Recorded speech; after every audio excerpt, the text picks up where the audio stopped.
How to fix Samsung Galaxy on next. Hang and restart problem. नमस्कार दोस्तों, स्वागत है आप सभी का तिकराज यूट्यूब चैनल पर। तो दोस्तों, आज की इस वीडियो पर मैं आपको बताऊंगा कि कैसे आप जो है अपने सैमसंग के डिवाइस पर हैंग और रीस्टार्ट प्रॉब्लम सॉल्व कैसे कर सकते हैं। यहाँ पे दोस्तों क्या होता है, जब हमारे डिवाइस ठीक है हैंग हो जाते हैं तो वो अपने आप रिस्टार्ट हो जाते हैं। ठीक है, इस तरीके का प्रॉब्लम है ये।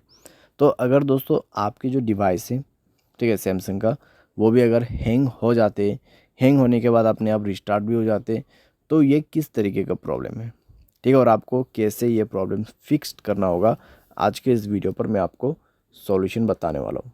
वीडियो को अंत तक देखिए, जो भी सॉल्यूशन मैं आपको बताऊँगा उसको फॉलो करें, आपका प्रॉब्लम सॉल्व्ड हो जाएगा।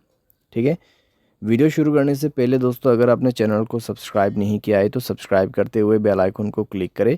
अगर आप ऑनलाइन पैसा कमाना चाहते हैं तो वीडियो डिस्क्रिप्शन पर आपको लिंक मिल जाएगा। किसी भी प्रॉब्लम के रिगार्डिंग पर आप हमें ट्विटर पर फॉलो करके मैसेज करें। तो चलिए दोस्तों, वीडियो शुरू करते हैं। तो यहाँ पे दोस्तों जो हैंग एंड रिस्टार्ट प्रॉब्लम है, ठीक है, तो उसको फिक्स करने के लिए आपको सबसे पहले तो स्टोरेज में से क्लीन अप करना होगा। स्टोरेज को क्लीन कीजिए और मोबाइल पे कई सारे एप्लीकेशंस है तो उसको डिलीट कीजिए। ठीक है, बहुत बड़ा एप्लीकेशंस आप यूज़ करते हैं तो उसका डेटा को क्लियर करके यूज़ कीजिए। इससे आपका जो रैम है वो खाली होगा। ठीक है, और कोई भी दोस्तों एप्लीकेशन जो कि बैड एप्लीकेशंस होगा उनको भी डिलीट कर दीजिएगा। बैड एप्लीकेशन जैसे कि कोई अननोन वेबसाइट से इंस्टॉल किया हुआ एप्लीकेशन, ठीक है, तो उनको डिलीट कीजिए और अपने स्पेस को फ्री अप कीजिए। उसके बाद माय फाइल्स पे जाए और यहाँ पे भी दोस्तों स्टोरेज को फ्री अप कीजिएगा।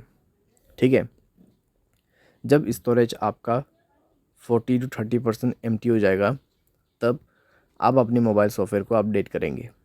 ठीक है, मोबाइल सॉफ्टवेयर को अपडेट करेंगे।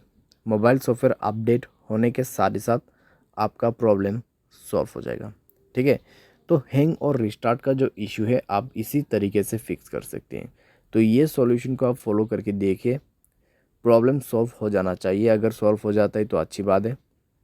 अगर इसके बाद भी प्रॉब्लम आते हैं तो आपको जाना है general management, reset and then factory data reset. ठीक है, फैक्ट्री डेटा रीसेट पे जाके आपको डायरेक्टली मोबाइल रीसेट कर देना है। जैसे रीसेट करोगे आपका प्रॉब्लम सॉल्व हो जाएगा।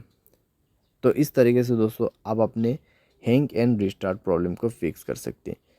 तो जितना भी मैंने आपको सॉल्यूशन बताया दोस्तों, उसी को फॉलो कीजिएगा तो आपका प्रॉब्लम सॉल्व हो जाएगा। आपको कोई भी दिक्कतें बाद में नहीं होगा।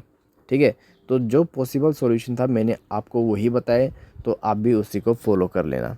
उम्मीद करते हैं आपको ये वीडियो पसंद आया होगा। Thanks for watching.